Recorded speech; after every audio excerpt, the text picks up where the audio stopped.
की लिमिट बढ़ाने पर सरकार विचार कर रही है। सूत्रों के हवाले से मिली खबर की पूरी डिटेल्स लेकर हमारे सहयोगी प्रकाश प्रियदर्शी अब हमारे साथ जुड़ गए हैं। बताएं प्रकाश, क्या एक्सक्लूसिव डिटेल्स हमारे पास? देखिए, सरकार फाइनेंशियल सेक्टर में नेक्स्ट जनरेशन रिफॉर्म्स लेकर आना चाहती है। प्रक्रिया की शुरुआत कर दी गई है। सूत्र हमें बता रहे हैं कि तमाम स्टेक्स जो हैं उसको मद्देनजर रखा जा रहा है। खासकर अगर आप पब्लिक सेक्टर बैंक्स के कॉन्टेक्स्ट में देखें, जिसमें एक प्रस्ताव ये है कि पब्लिक सेक्टर बैंक्स में जो मिल जाए, इस प्रस्ताव पर विचार किया जा रहा है, क्योंकि इंडियन इकोनॉमी की जो मौजूदा रिक्वायरमेंट है, जो जियो पॉलिटिकल सिचुएशंस हैं, उसमें इंडियन इकोनॉमी में फंडिंग की ज़्यादा ज़रूरत है। मजबूत बैंक्स होने चाहिए, जो उनका इन्वेस्टमेंट बेस हो, ज़्यादा स्ट्रांग हो। इन तमाम फैक्टर्स को ध्यान में रखते हुए इस प्रस्ताव पर विचार किया जा रहा है कि क्या जो FDI लिमिट है उसको 20% से आगे बढ़ा दिया जाए। ये काफ़ी इंपॉर्टेंट डेवलपमेंट है।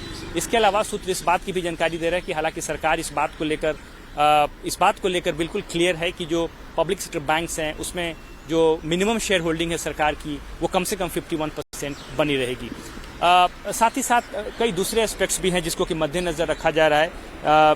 खासकर इंडियन इकोनॉमी के करंट सिचुएशन के हिसाब से, करंट रिक्वायरमेंट के हिसाब से, जिसमें सरकार का ये मानना है, जैसे कि हमें सोर्स बता रहे हैं, कि मजबूत बैंक्स होने चाहिए। ऐसे बैंक्स हों जिनके पास स्टेबल फंड फ्लो हो, एडिक्वली कैपिटलाइज्ड हों और इन्वेस्टमेंट बेस जो है काफ़ी स्ट्रांग हो, ताकि जो इंडियन इकोनॉमी की जो मौजूदा रिक्वायरमेंट है उसको फुलफिल कर पाएं। और इसी बात को ध्यान में रखते हुए इन प्रस्तावों पर विचार किया जा रहा है। हालांकि अभी भी कोई अंतिम फैसला नहीं हुआ है। साथ ही साथ जो कॉम्प्रिहेंसिव रिव्यू है फॉरेन शेयर होल्डिंग नॉर्म्स की बात करें, इस मसले पर RBI और सरकार के बीच में लगातार समीक्षा चल रही है, बैठकें चल रही हैं। इसके अलावा टेक्नोलॉजी, सर्विस क्वालिटी और कैपिटल फ्लो, ये 3 इंपॉर्टेंट एस्पेक्ट्स हैं जिसको कि मद्देनजर रखा जा रहा है, ताकि PSBs को फ्यूचर रेडी बैंक के तौर पर देखा जाए, जो कि इंडियन इकोनॉमी की रिक्वायरमेंट को फुलफिल करे। और साथ ही साथ सरकार का मकसद ये भी है कि कम से कम 2 पब्लिक सेक्टर बैंक्स होने चाहिए जो कि टॉप 20 ग्लोबल बैंक्स में शामिल हों। और इस बात को ध्यान में रखते हुए नेक्स्ट सेट ऑफ रिफॉर्म्स की जो रूपरेखा है वो तैयार की जा रही है।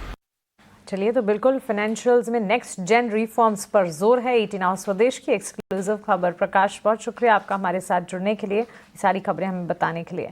PSU bank versus private bank, इस पर लगातार बातचीत होती रहती है शामिल, और आज के सत्र में भी हम देख रहे हैं निजी बैंक क्षेत्र और सरकारी बैंक क्षेत्र फोकस रेडार पर। आपकी राय क्या होगी? कोई पर्टिकुलर